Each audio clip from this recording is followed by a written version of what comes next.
This week, the internet blew up in the housing world related to the 50-year mortgage. And I posted something, Bill, on it. And you kind of said, well, there might be a place for it. I was not a big fan. But you said, hey, let's have a debate on this. And it's truly, there's no right or wrong issue, but it's a tool. It's not a trap. Interesting new tool. We'll see where it goes. Well, I've got some other thoughts. We're going to talk about that right now. Check out our conversation. Welcome to Albuquerque Real Estate Talk, episode 559. It is it mid-November? It is mid-November. It's like the second week in November already. And, okay, well, something big in the housing world dropped last week. And good friend Bill McCoy, longtime realtor, trainer, teacher, mentor in the Albuquerque area, we had a little back and forth online. And so we're going to talk about the 50-year mortgage. So, Bill, first off, just introduce yourself real quick and give people most people in our business know you and your history and your knowledge of this industry, but go ahead and give a bit. Thank you. And for somebody not in the real estate business, I'm coming up on my 50th year as a New Mexico real estate broker and educator, certified as an expert in court and to teach real estate finance. And Tego, both you and I share the same handicap, being a numbers guy.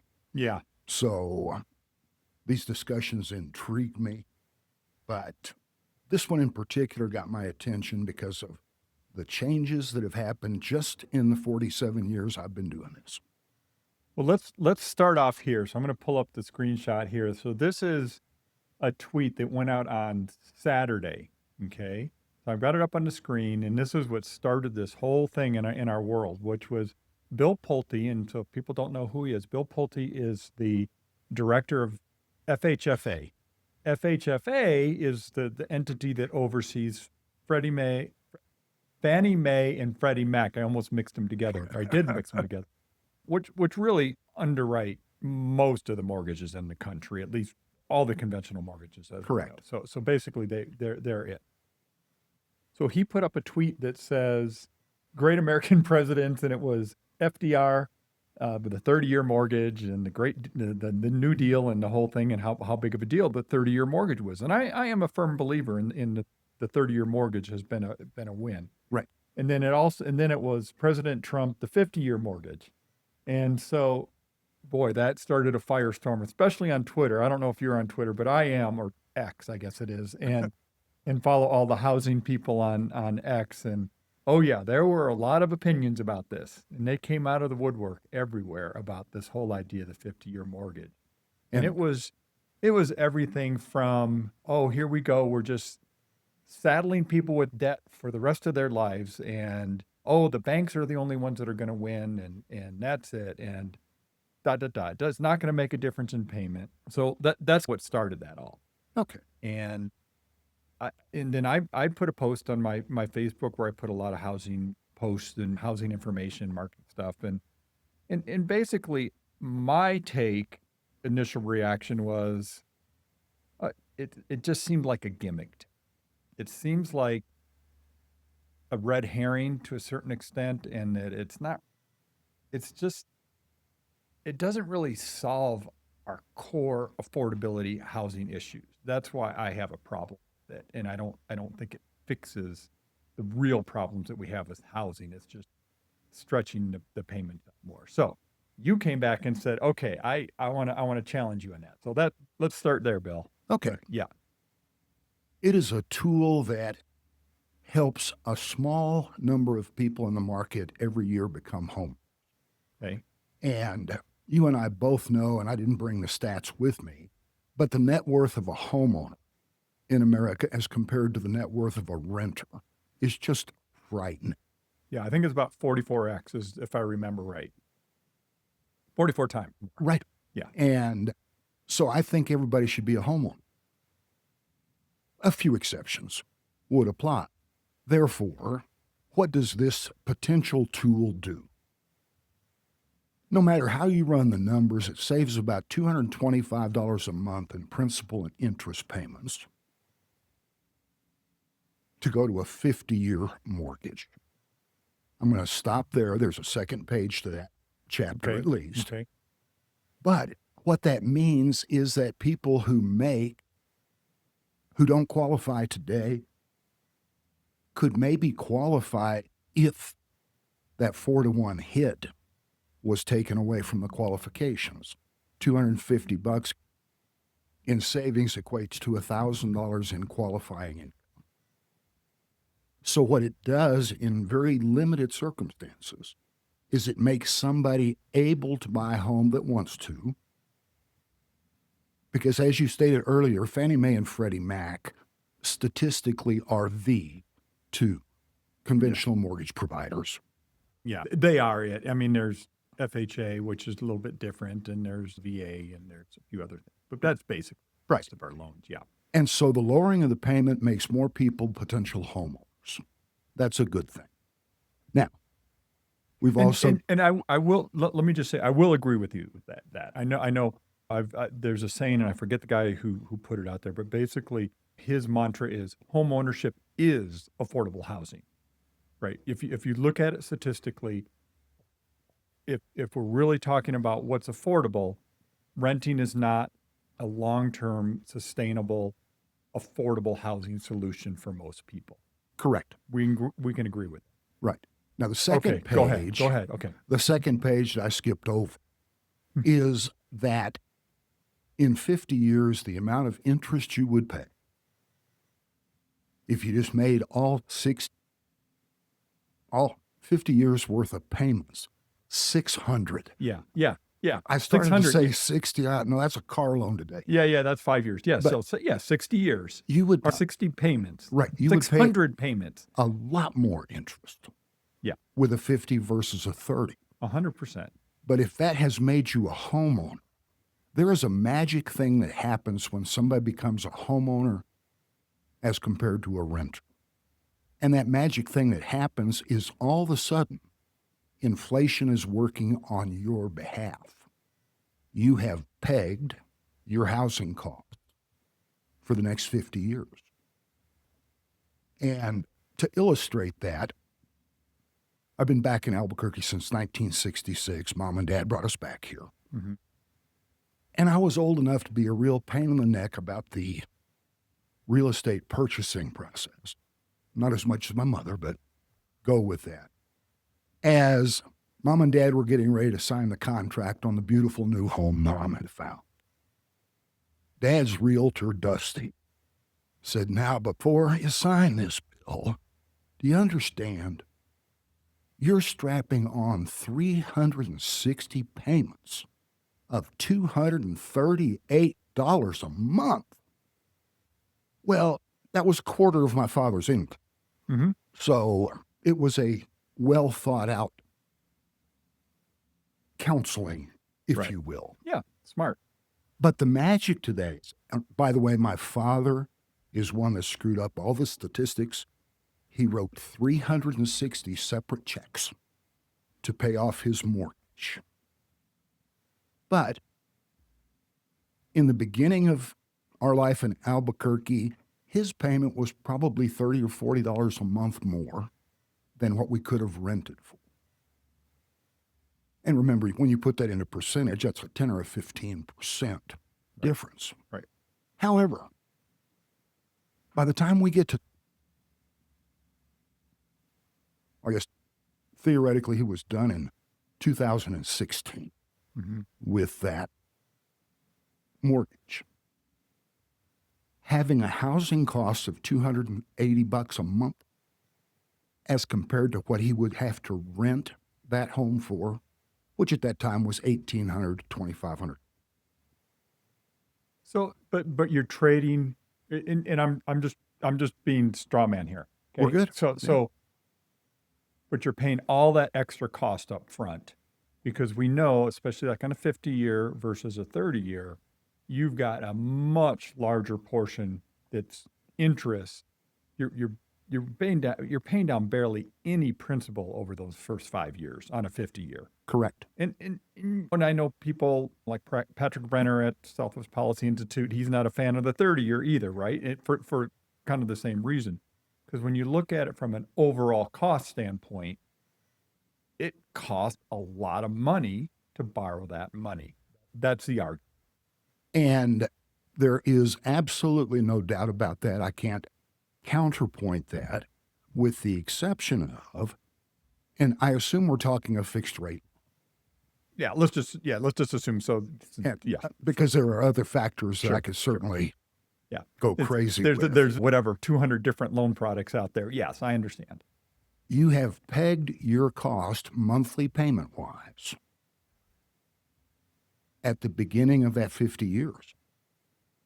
And if inflation runs over that 50-year period was 70, more than 1.5%, you win. If it runs less than 1.5%, you mathematically lose, except you have a home. Well, let me say this though: if we ever get into a deflationary economy in the United States, we're all screwed anyway. That's a whole nother conversation. So, Well, and I'll just, on a history nut, okay, we would do exactly the same thing as we did in 1933. yeah, And we would build a company to buy defaulted mortgages. Oh, yeah, we did that in 1988. I was going to say, didn't we do that? Resolution Trust Corporation. Yeah. So both were painful solutions, Tego. Yeah. Make no Well, mistake about it. Not exactly the same, but 2008 and 2009, right? We lived it like Correct. big time. I don't know if you were in commercial mortgage during the Resolution Trust days or commercial real estate at the time, but that was wild days, I hear. Yes, and I've got more stories about that, how inefficient the process was. Yeah, I'm But sure. we got out of it. We got out of it in 1933. Later. We got out of it in 1988. Later. We got out of it in 2008. Later. The thing is, I do recall in 8 and 9 going, how are we ever going to get out of this? I really do recall that. I was like, I don't know how. I'm sure we had some we conversations. climb out of this. And it was painful for a lot of people. We know that. And it still is. Yeah. Well, we're still paying for it. Okay, here, let me tell you this. This is how we're paying for it. There's a housing economist, Kevin Erdman. I don't know if you ever follow him, but he's really good. No. And his thesis is that Dodd-Frank, the law that came out after 2009, went way too far. It swung way too far in tightening up restrictions, right? Made certain loan products basically illegal. Correct. Like even if a bank, let's say a bank says, you know what, I got all this money and I want to loan it to people to buy a house, but they're a high risk borrower. They've got some credit issues, whatever it is, right? They're high risk. Many challenges. Yeah, many challenges, but yet I'm willing to loan them that money. I'm just going to charge them more for that. That's not allowed right now. That's not allowed after 2009. And so I'm sorry, we went off track here a little bit, but all of this is all wrapped up into this. And when we talk about housing affordability, which really is the bigger underlying conversation, that's part of it. Just like trying to stretch out these mortgages for 50 years to try to solve this problem. And actually, I'll draw a little bit of a line there, Tego, in that if the private market continues to invest in Fannie Mae and Freddie Mac for those returns, that'll be okay. But one of my favorite Ronald Reagan quotes, I've got more than one, but in a 1984 speech, he said, the most dangerous words in the world, I am from the government and I am here to help. Yeah. So there's no real solution, but back to the 50-year mortgage thought. Yeah. And then we can certainly talk more about affordability. First, a disclaimer to anybody who doesn't know me, I have no debt in my life. Wow. With the exception of about $3,000 just rolls over on my American Express card for automatic payments. Yeah. So on and so forth. For life. Because I know how to use a mortgage as a tool. Okay.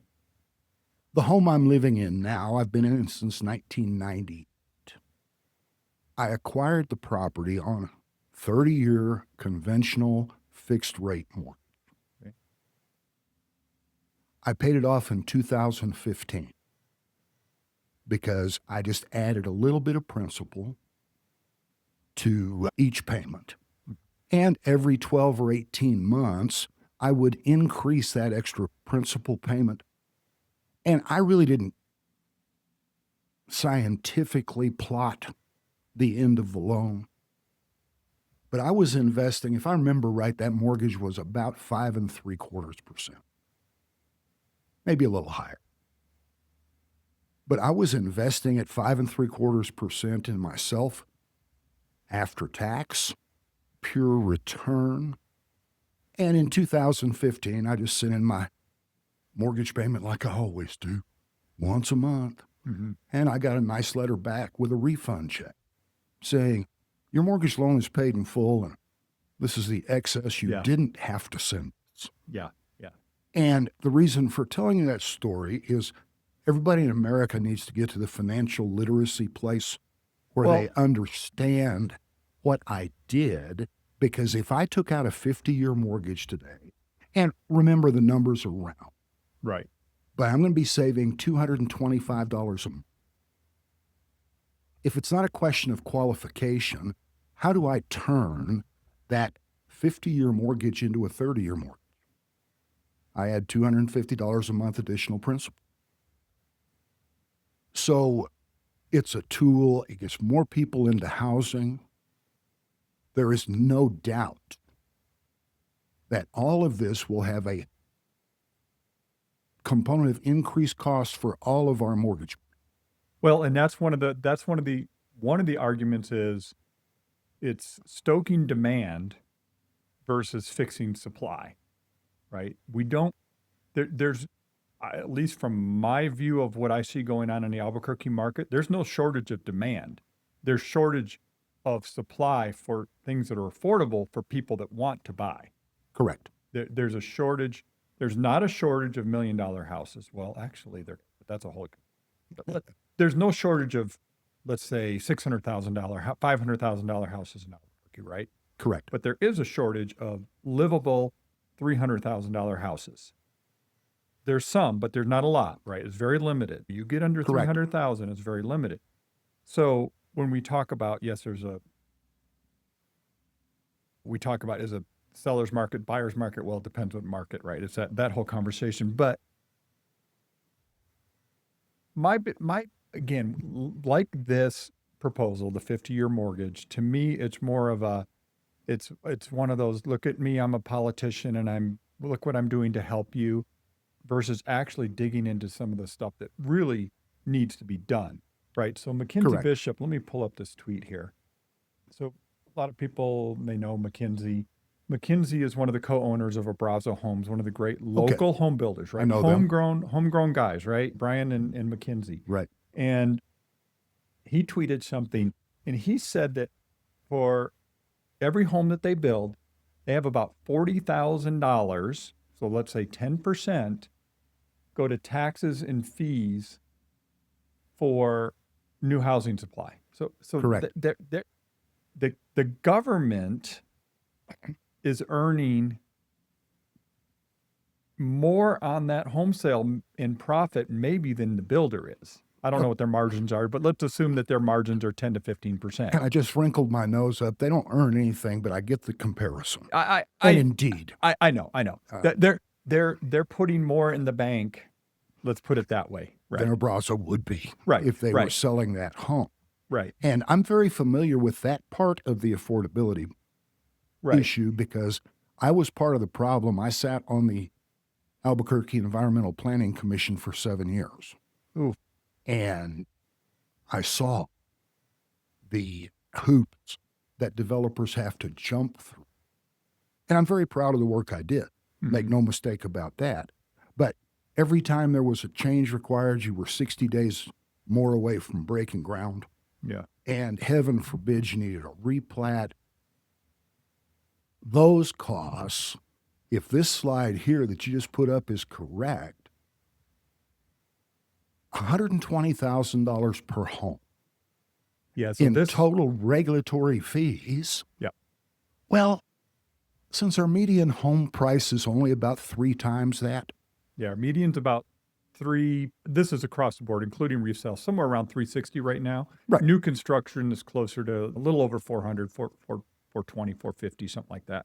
and so we are regulating ourselves up in value by 1/3. Actually, it's 50% measuring from the top or from the bottom up. Mm-hmm. And that is not healthy. I'm looking very much forward to some of the things that revolve around affordability. A national modular home building code. Elon. Thank you. I posted that. Okay. I did. And Elon Musk is building $8,000 completely sustainable off-grid fold-up houses. Okay, let me back up here because again, this is the thing. There are some solutions out there. Yes. On the supply side. We don't need to keep stoking demand. And again, that's my problem with this. We're stoking demand without fixing supply, right? And I know that people that own their home, they don't want their values to go down. No. So they're not real excited about overbuilding and driving values down, right? I get that. I understand it. But so I got into a conversation with somebody. We were talking about manufactured homes. And they said, well, why aren't we just building modular homes? I said, there's no standard for it. What do you mean there's no standard for it? I said, there's no standard for it. He goes, Right. but it's, what is it? I said, it follows IBC building Right. code, which is a standard stick-built building code. So you've got manufactured housing, which is a HUD guideline, right? HUD has their manufactured housing standard from 1972, I think it was when it came out, somewhere in the 70s. 78, something Yeah. like that. But it's got a chassis. It has to have a chassis to be a manufactured home. Correct. And then you've got, again, the standard building code. There's no in between. There's no modular building code. And you know why I know that is because I've been working on this for the multiple listing service. And, Right. And people will say, well, we need a definition for a modular home. And I say, well, what is it? And there's no answer because it's not a thing. Right. And just a sharp contrast to the difference between a mobile home that I would have started selling way back when Yeah. and a manufactured home today. Yeah. Manufactured homes, I believe, are allowed in all U.S. jurisdictions with no additional inspection requirements, etc. There's the site requirements. Make no mistake about that. You're talking about locality-wise. Yeah, I'm talking about local issues. And the other thing that has happened socially, I can't change. I'm not sure I'd want to with great-grandkids on the planet. But the first house my mama and daddy lived in with me was 1,200 square feet. It had 1 bathroom. We were very blessed. We had a 1-car attached garage. Wow, fancy. Very fancy. Hey, I grew up in the 70s in a house with 5 of us in a 1-bedroom or 1 bathroom. Okay. And that was the norm. Yeah. And God bless my grandchildren. Jasmine has purchased the exchange business along with her mother. Yeah. And I think she feels like she's not in a nice enough home because she's only living in a 3-bedroom, 2-bath, 1-car garage condo in a gated community. That is bigger than the first house my mom and dad allowed me to live with them in. Well, and okay, and let me tell you this too, and I think again along that same idea, I get into these conversations online all the time with people about housing. It's like, well, we just need to build cheaper houses.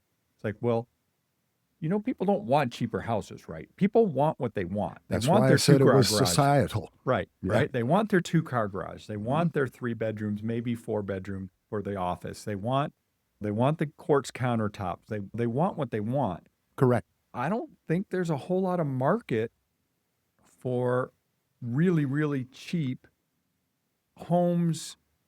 The problem is you can't get there. Let me give you one other thing I've learned in working and talking to the builders. A finished lot in Albuquerque, metro Albuquerque area, just a lot before you do anything, before you even put a shovel in the ground is $100,000. I'm not surprised at all. Yep. So you go to any of these neighborhoods where they're building homes right now, no matter where it is in the Southwest or in Rio Rancho, $100,000 before they do anything. Right. And that's so you could pitch a tent as long as you didn't need a restroom Right. or a kitchen. Right. And that doesn't include the taxes and the other stuff that we've been talking about in Right. costs. And there's nothing. And the other part of it is the code has changed greatly since the 1970s, when people always say, oh, you could build a house for blah, blah, blah in the 1970s. Well, that house, you can't build that house today. It's not Correct. legal to build that house, right? So, yeah, there's a lot of roadblocks to actually building affordable housing. And I'm not sure they're all that terrible a roadblock, but you mentioned the fit and finish Yeah. tax, Yeah. if right. you will. And I managed very large real estate companies for a number of years. And I always hollered at my brokers when they were saying, well, it's only $200 a square foot. Well, I can show you about a $45 square foot window there, where the answer is if it were vinyl tile and builder grade carpet and appliances that you had to actually turn on with your hand, Yeah. Yeah. as compared to the features today. And I don't want us to go back to living in the Stone Age No. or any of that. But going back to the mortgage thought, I will disagree with only one word on the 50-year mortgage, Okay. and that's the word demand. I don't believe there's any way that's going to tick demand up very much. I've seen some takes that agree with you on that as well. Yeah. Again, housing economists that really look at this stuff all day, every day. Right. And so I look at it from the standpoint of if it makes a 1% increase in qualified buyers, we have won. Yeah. And if they choose to never pay off their home, which is the other banter going on about this. And That doesn't happen. Yeah. Well, we were talking before we came on, we were talking about, it used to be that on average, people would stay in their home 7 to 10 years. right. Well, now the last data I saw, it's somewhere around 13 to 14 years now on average. People are staying in their homes longer. If anybody watched my market update I did the other day on Albuquerque, Right. we went from 18,000 homes a year being listed for sale to 10,000. Right. Right. So people are just staying put. They're just not moving. They're just not switching. And again, we get back to the home mortgage and the Fed keeping rates too low, too long, and all the stuff that got us where we are. Things that we really can't change, but we did have a double whammy with how long people stay in their homes. The pandemic, if I find out anybody could have seen that coming, I'm going to have them buried. Yeah. But that created enough problems. But then after that, we have this sea of homeowners who are kicking back paying 2.5% mortgages. Yep. And so they didn't sell for a year or two because they weren't sure about COVID, then they refinanced. And here they are 10 years later from their original purchase going 2.5% versus 6, Yeah. 6.5. Yeah. I think I'm staying. Yeah. There's a term in economics called switching cost. Okay. Right. And so that's what it is. It's like, what is it? And it's not just monetary. It's also the pain in the butt to move. Right. Oh, yes, it is. Usually is. So, yeah. And in fact, I've seen some stuff now recently where people talking about the downsizers. So Tracy and I are a great example of this, right? We have a pretty big house. Kids are gone. We're empty nesters. We don't need this big house, but I have a 2.875 mortgage Right. and mostly paid off. Mhm. So, but that's cheap money. Yes, it is. I can't, why would I even give that? That's an asset right now to a certain extent, right? Correct. Why would I pay that off even if I could? It's not good use of money if you understand finance and understand how money Right. works. You could take the same money you would pay that mortgage off with and invest it at 6 to 8%. Right. easily in the real estate business. Heck, 4% at the miserable CD rates the banks are offering today. And so people are a little bit wiser. Yeah. They're staying around longer. Yeah. And that could be the answer to another conversation we've had off air. Why is the spread between the 10-year bond and the mortgage interest rate at historic highs? And maybe that is a part of, I can't find the data. Well, I'll tell you a couple things on that again, I read all these guys, but I also have looked into it. And just so people understand, traditionally, the 10-year Treasury bill was kind of what you measured the 30-year mortgage off of. And traditionally, it was about 175 to 200 bips or points, if you will, like 2%. Correct. Right? Well, it's been now closer to 3 for a long time. And I've heard a couple different reasons. One, just the cost to process a mortgage now is much more expensive, regulatory wise. So the banks have to account for that. So they have to pad their margins, is what it is.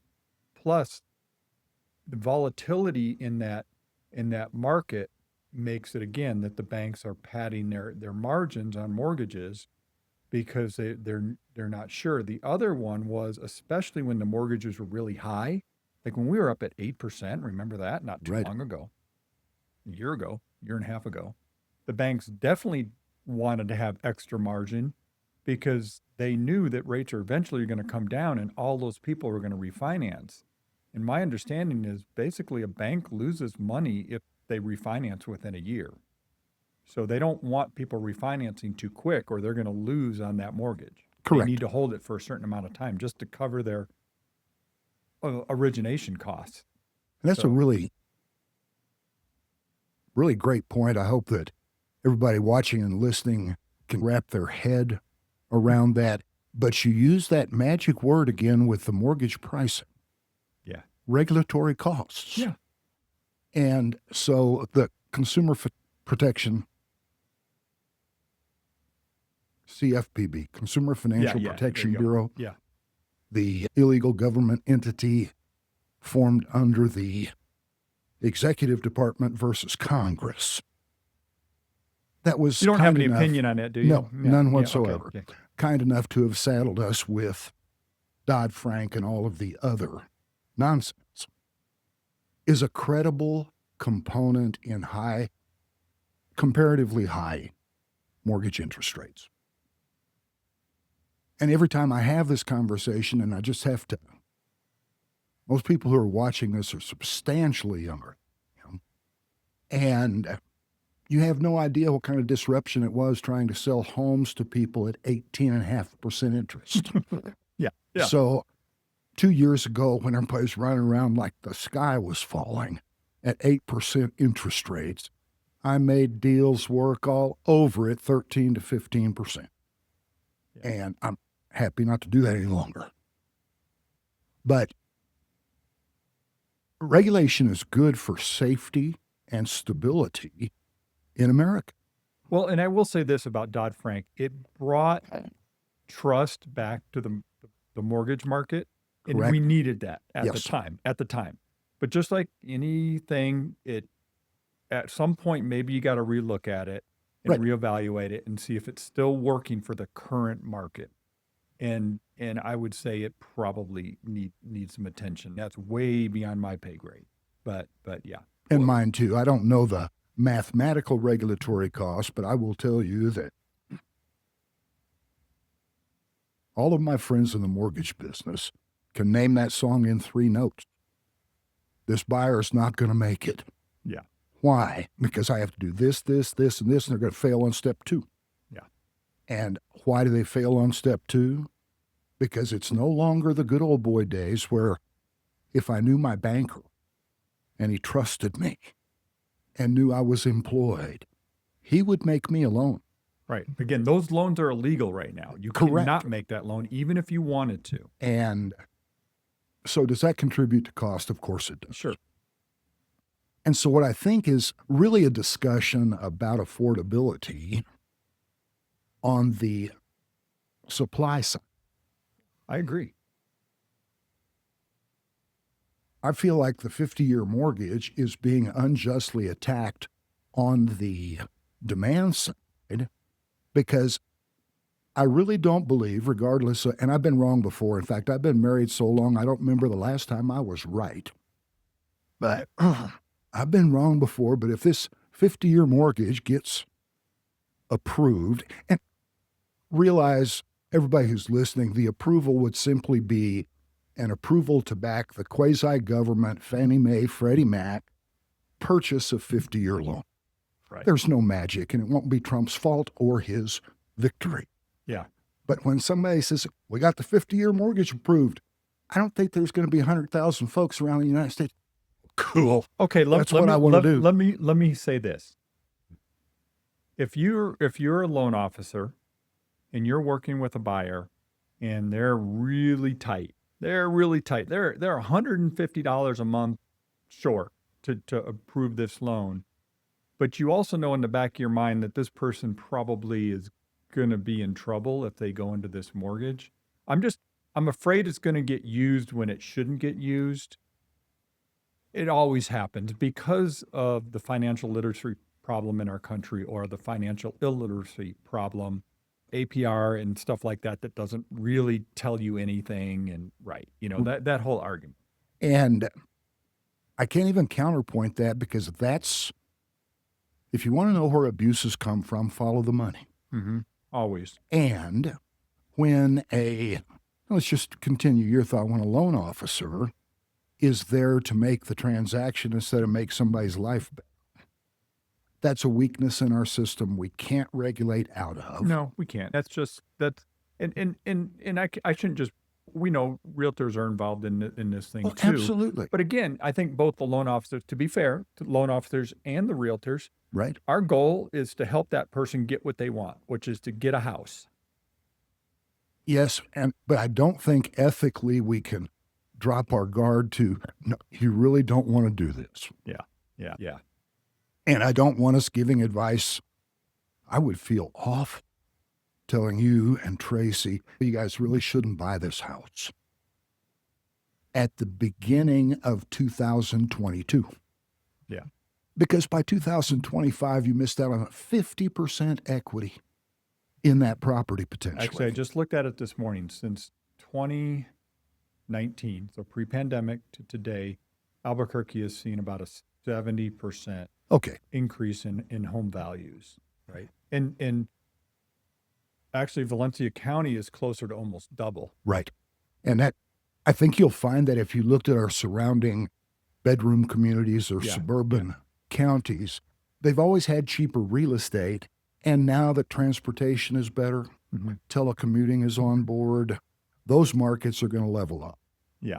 No, we're definitely seeing that because again, like Valencia County has increased quite a bit more and even continues to have much larger year-over-year gains than Bernalillo County and Sandoval County for sure. Because the thing that's interesting, Sandoval County is now the most expensive county in our MSA right now, which for you think about Rio Rancho, it was the cheap place to buy a house. Right. You bought lots out there that would never be developed, and then you bought homes for $17,000 to $21,000. Well, and you can still buy a lot out there that'll never have any value. Oh, yes, you can. I own some of those. We could talk forever, Bill. We should wrap this up. So let's just, I think what I would take out of this conversation is, I think I'm okay with having the 50-year mortgage as just an available tool for people if it makes sense. I just hope they're going into it eyes wide open and it's not being used when it shouldn't be used. Because I still believe that being in a house versus renting is a much better option. But again, they have to do that comparison. They got to live somewhere. Yes. I think that's your argument. And if I were going to make a summary, you just stated it very well. It's one tool that should be in our toolbox. It's not evil. If it's abused like any other program, it will not be pretty. But from my pitch to close is, if you don't own a house today, please go buy one. Yeah. And buy one you can afford. And maybe if that $225 or $250 a month savings puts you into a house you can't afford, revisit step one. Yeah. Yeah. Fiscal responsibility is required, but Americans who are homeowners are much better off. Yeah. No, the stats prove that out over and over and over again. And I will just say, like on the 30-year mortgage, I think it's easily to demonstrate that the 30-year mortgage has been the largest contributor to generational wealth that this country has ever had, No argument. especially for the middle, lower class, Right, because it made us all able to be homeowners. and build equity and build forced savings. Correct. I'm just afraid that the 50-year doesn't have that forced savings component isn't in it because you're paying down so little of the principal right up front. Right, and if you depend only upon principal reduction, you win this argument. Okay, got it. See, everybody heard that. I won the argument. That's Yeah. what he just said. No, I'm saying. Thanks, Bill. Thank you so much for coming in. Thank you, Tego. If anybody's got any questions about real estate, you can reach out to us. We're the Venturi Group of Real Broker at 505-448-8888. Take care now. Thank you.